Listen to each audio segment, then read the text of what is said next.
Red Blue JD. Kim Jong Un, the supreme leader of North Korea, is a unique executive in global politics. Few dictators wield such absolute power and rule so ruthlessly.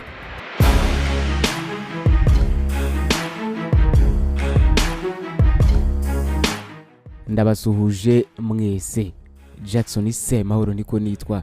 N'urugendo rw'ibirometero 10,629, urugendo rw'amasaha menshi mu ndege tuvuye Kanombe tugeze Pyongyang muri Korea ya ruguru, tutagiye kureba za misiri cyangwa se bya bisasu kirimbuzi by'uzubumara bya IBM, ahubwo tugiye kureba ibisa n'inzozi zitapfa kurotwa na buri wese, ubuzima buhenze kurenza uko wabitekereza, ubuzima bwa paradizo umuyobozi mukuru w'iki gihugu cya Korea ya ruguru yiberamo buri munsi, ubuzima bupima $600,000 z'amadolari y'Amerika ku mwaka. Ni Kim Jong Un, umugabo ubyibushye kanyogosho kamazeho mu mpande kadahinduka, ukunda kwambara agakositimu k'umukara gataratse. Hari benshi bemeza ko aza mu baperezida b'abakire isi ifite kugeza amagingo aya. Uyu mugabo atunze arenga miliyari 5 z'amadolari y'Amerika, kuva ku nzoga zihenze, ibiribwa by'intoranwa bitumizwa mu mahanga yose, abakobwa beza bamubyinira iyo yumva ananiwe, amasaha ahenze na za televiziyo byose bihenze, imodoka z'agaciro, ukagera ku ndege na gari ya moshi y'agatangaza, byose ugateranyaho umutekano udanangiye ucungwa n'abasirikare b'abakomando batojwe barenga 90,000 ndetse n'ibindi byinshi. Nibwo buzima bwa buri munsi uyu mugabo yiberamo. Ubu buzima rero ni inzozi kuri benshi, yewe no kuba perezida ku isi yose. Ikinyamakuru The New York Times hari ubushakashatsi cyakoze maze kibusohora mu nkuru ndende, cyanditse kigaragaza ko Kim Jong Un mu myaka 4 ishize yonyine ngo yakoresheje miliyari 4 muri gahunda ze zo kwinezeza gusa. Abanenga uyu mugabo ariko banamwita umunyagitugu, wenda wigeze kubyumva, bavuga ko ngo yari umugabo uhora ushishikajwe no kwiberaho nk'umwami, kandi mu by'ukuri n'ubukungu bw'igihugu cye butifashe neza, abantu bashonje. Ku ngingo yo kuba umunyagitugu yo wenda birashoboka ko wigeze kumva ibyavuzwe kuri uyu mugabo. Ni umuntu utajya uvugirwamo habe na gato. Uyu mugabo we ubwe ku giti cye yiyiciye nyirarume cyangwa se anko we nk'uko babivuga mu ndimi z'amahanga, n'uwitwa Jang Jong Taek, iki gihe yamushinjaga ubugambanyi. Uyu mugabo kandi yategetse ko hicwa umuvandimwe we witwa Kim Jong Nam. Uyu yiciwe muri Malaysia hari mu mwaka wa 2017 kugira yerekane ko mu by'ukuri nta ugomba kumuvogera ndetse kumuzanaho ubugambanyi, ibyawe biba birangiriye aho ngaho. Kim Jong Un arabavuga ko ngo ateye ubwoba cyane, ahanini bagashingira ko kuba uyu mugabo ngo nta mbabazi agira habe na nkeya. Uribuka ko yigeze gutegeka ko abagabo bashinjwaga ubugambanyi n'ubundi barashishwa za misire karabutaka, ubundi izisanzwe zimanura indege n'ibindi byinshi uyu mugabo yagiye akora, benshi bagatungurwa. Aho rero niho bahera bamwita umutegetsi w'umunyagitugu utagira imbabazi habe na nkeya. Mu kiganiro cy'uyu munsi rero tugiye kurebera hamwe ubuzima butangaje uyu mugabo yiberamo, ubuzima ushobora kumva ukagira ngo ni filime wenda nje kugukinira. Ni gute Kim Jong Un wikundira ka konyage, rikeri zo mu bwoko butandukanye, cyane cyane za whisky na Hennessy, arya za miliyari ze azirya gute? Niba turi kumwe wageze kuri Red Blue JD, Jackson Semahoro niko nitwa. Hari inyandiko nyinshi mfite hano imbere yanjye, harimo nk'izanditswe n'ikinyamakuru The New York Times, ibyakusanyijwe n'ibitangazamakuru bitandukanye byo muri Korea ya ruguru, by'umwihariko ibya leta. Ariko kandi hari byinshi nibuka narebye muri documentaire zitandukanye zivuga kuri Kim Jong Un. Ikaze tumenya akantu ku kandi ku buzima buhenze perezida wa Korea ya ruguru Kim Jong Un abayemo.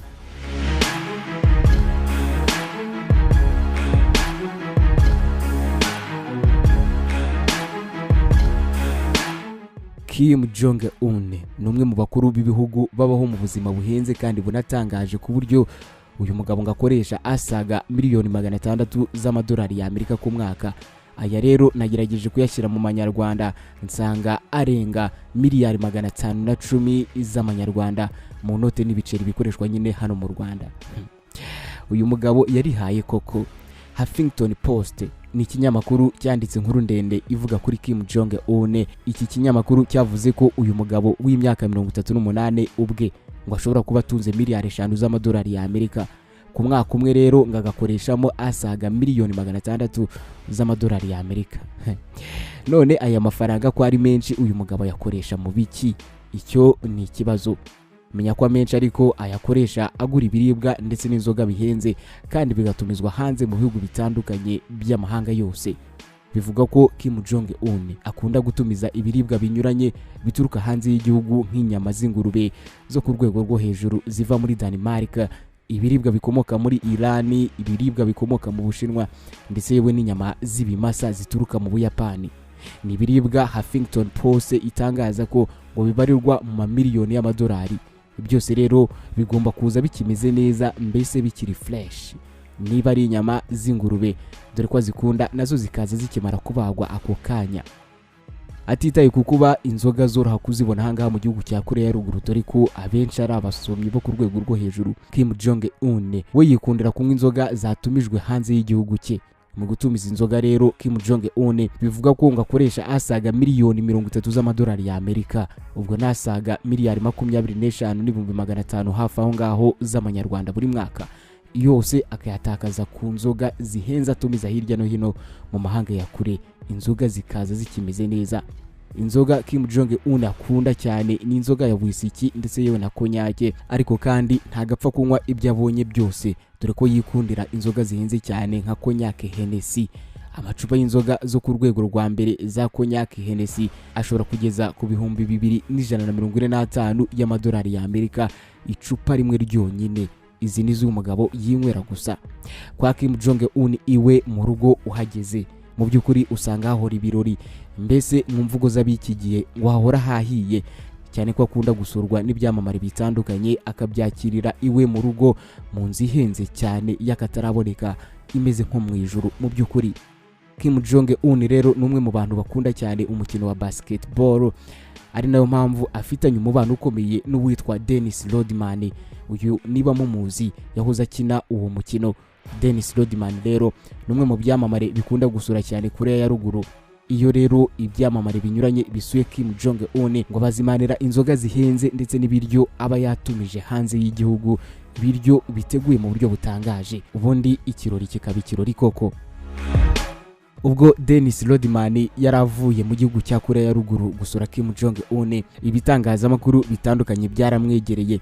Uyu mugabo yatangaje ko mu by'ukuri Kim Jong Un ngo ari umuntu nk'abandi wizihirwa. Dennis Rodman yavuze ko ngo abantu benshi bakunda kuvuga ibibi gusa kuri Korea ya Ruguru, ariko ngo we ngo yahabonye ibyiza ndetse ngo ni igihugu cyiza cyane. Ibyo yavuze wanabisoma mu nkuru y'ikinyamakuru 20 minutes.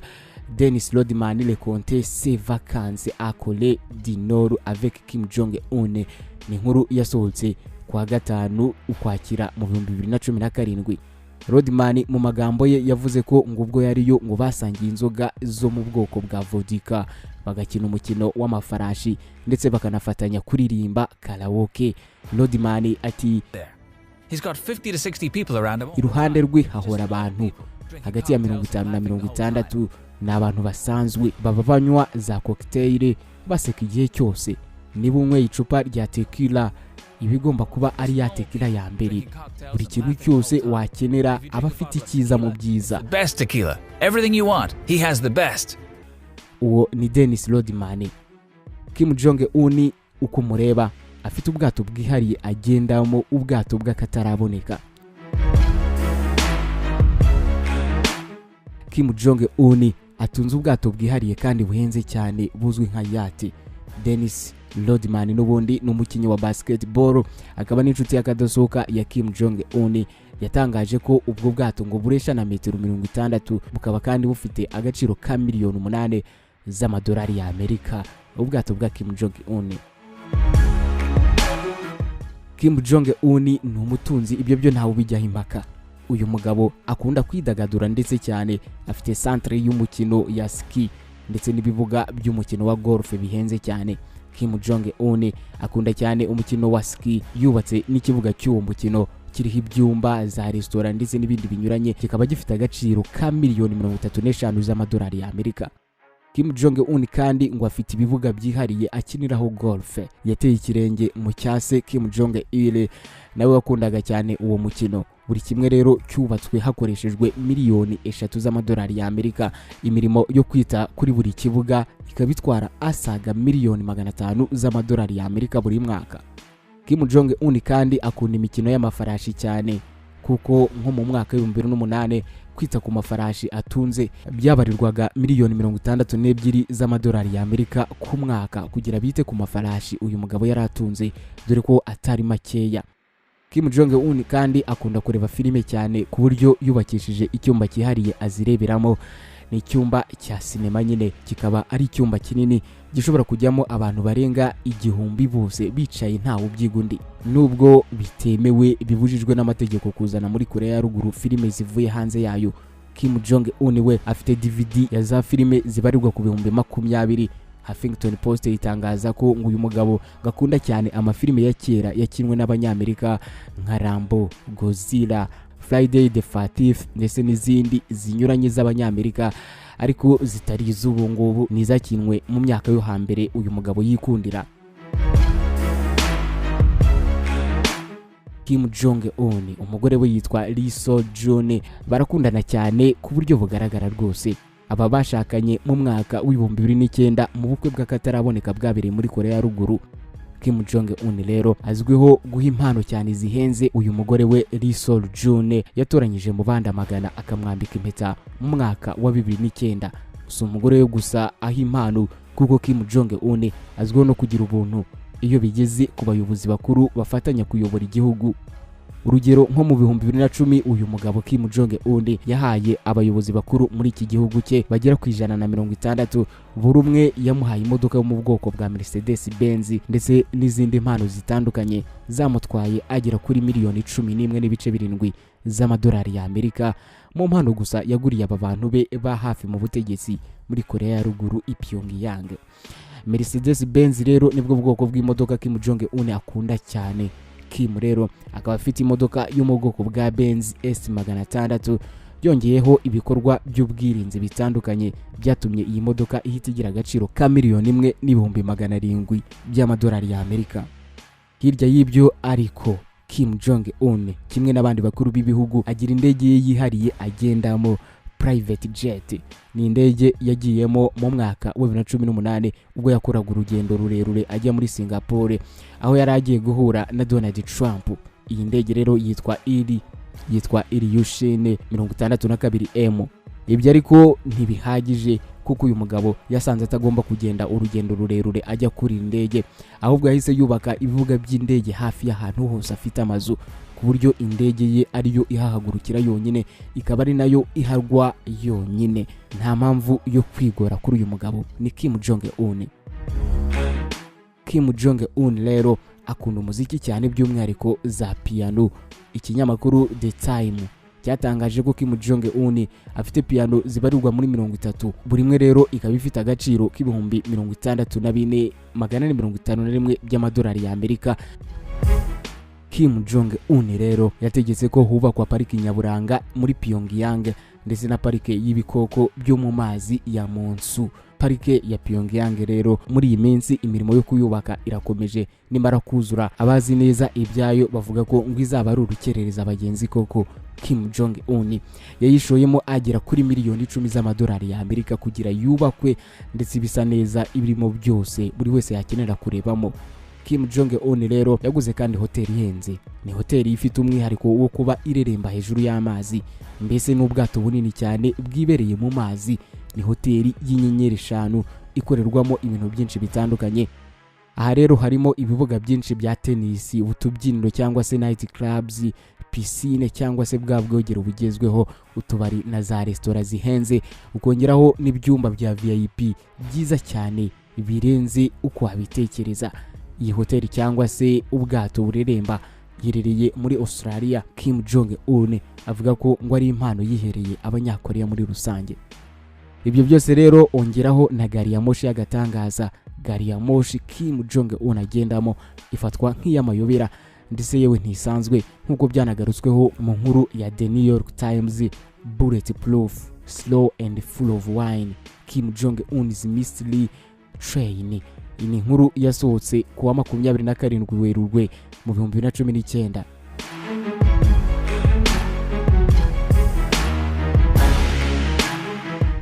Yaba Kim Jong Un cyangwa se papa we ise umubyara Kim Jong Il ndetse yewe na sekuru wabo Kim Jong Il Sung, bose bayoboye igihugu cya Korea ya ruguru. Bagendaga muri gari ya moshi z'amayobera akenshi iyo bavaga bakora ingendo imbere mu gihugu cyangwa se no mu mahanga. Kuwa mbere ku itariki ya 25 Werurwe mu mwaka wa 2018 ubwo Kim Jong Un yasuraga igihugu cy'Ubushinwa mu ibanga rikomeye, aho yagombaga kugirana ibiganiro na mugenzi we w'Ubushinwa Xi Jinping. Kim Jong Un nibwo iyi gari ya moshi yafotowe, icyakora ntihamenyekanye byinshi kuri yo. Iyi gari ya moshi rero yari mu murongo w'imodoka 21 zigize gari ya moshi, n'ubundi zose zisa icyatsi kibisi ndetse yewe n'amadirisha yijimye cyane bituma ntawe ubasha kumenya abayirimo. Zose rero zikozwe ku buryo nta sasu rishobora kuzitobora, ni bullet proof. Ibizwi cyane kuri gari ya moshi perezida wa Korea ya ruguru yifashisha mu ngendo ze zitandukanye. Ni amakuru ava mu nzego z'ubutasi, andi akaba yaratangajwe na bamwe mu bayobozi bakuru bagiye bemererwa kujyana na perezida Kim Jong Un mu ngendo mu myaka yatambutse. Ndetse yewe hari n'amafoto make yafashwe n'ibitangazamakuru bya leta ya Korea ya ruguru, gusa nayo ntabwo ari menshi mu by'ukuri. Bivugwa ko perezida Kim Jong Un cyangwa se perezida wa Korea ya ruguru muri rusange afite nibura ibifaru 90 ashobora kwifashisha mu rugendo, nk'uko byatangajwe n'ubundi mu nkuru icukumbuye yakozwe n'igitangazamakuru cyo muri Korea y'Epfo mu mwaka w'2009, gishingiye n'ubundi ku makuru yizewe cyari cyabonye cyakuye mu bantu ba hafi bo muri Korea. Nk'uko iyi nkuru rero yanditswe mu gihe cy'ubutegetsi bwa Kim Jong Il, ise wa Kim Jong Un, ibivuga perezida wa Korea ya ruguru yifashisha gari ya moshi eshatu mu ngendo ze muri rusange. Iya mbere rero ikaba ari gari ya moshi igenda imbere igenzura umutekano, hagakurikiraho iy'umutegetsi mukuru, n'ubundi mu gihe iya gatatu izari itwaye abarinzi be ndetse n'inkeragutabara, ukongeraho n'ibikoresho by'umutekano by'inyongera bishobora gukenerwa igihe cyose haba habaye umutekano muke. Buri mwe rero muri izi gari ya moshi uko ari eshatu ziherekeza Kim Jong Un zose n'umutamenwa, no kuvuga ko ari bullet proof. Ibi rero bigatuma iyi gari ya moshi ibiremereye inshuro zirenze 1000 gari ya moshi zisanzwe. Ubu buremere rero butuma izi modoka zigenda ku muvuduko muto cyane kuko ziba zigenda gahoro cyane. Izi gari ya moshi rero zigenda ibirometero bigera kuri 60 ku isaha byonyine. Mu bihe by'ubutegetsi bwa Kim Jong Il, no kuvuga se wa Kim Jong Un, gari ya moshi y'imbere yagendagamo abasirikare 100 bagenzura niba koko mu nzira nta bisasu byaba bitezemo cyangwa se indi mitego, bakanasuzuma neza niba koko imodoka ya perezida arimo nta kibazo na kimwe ifite. Aha kandi za kajugujugu ndetse n'izindi ndege z'intambara zabaga ziri mu kirere hafi zicunze umutekano. Muri Korea ya ruguru rero hakaba hubatswe sitasiyo zigera kuri 20 za gari ya moshi zikoreshwa n'umukuru w'igihugu wenyine, nk'uko inkuru twavuze haruguru n'ubundi yabigarutseho. Ni inkuru yanditswe mu 2018. Ngayo nguko ngubwo ubuzima bwa Kim Jong Un wikundira inzoga zihenze. Gusa ariko ayasa amakuru meza mu by'ukuri, kuko uyu mugabo atunze ibitwaro kirimbuzi.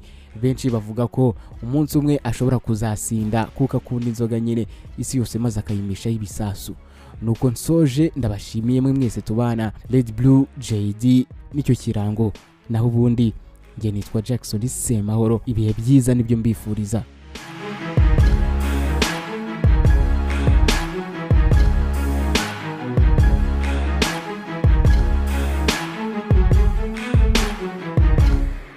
Abacuruzi bafite ibicuruzwa na serivisi nziza ariko bafite ikibazo cy'uko abantu benshi batazi ubucuruzi bwabo.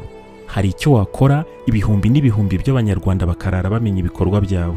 Muri Red Blue JD bakwereka uko ubigenza ubucuruzi bwawe bukamenyekana kandi n'abakiriya bakarushaho kukwegera no kukwizera.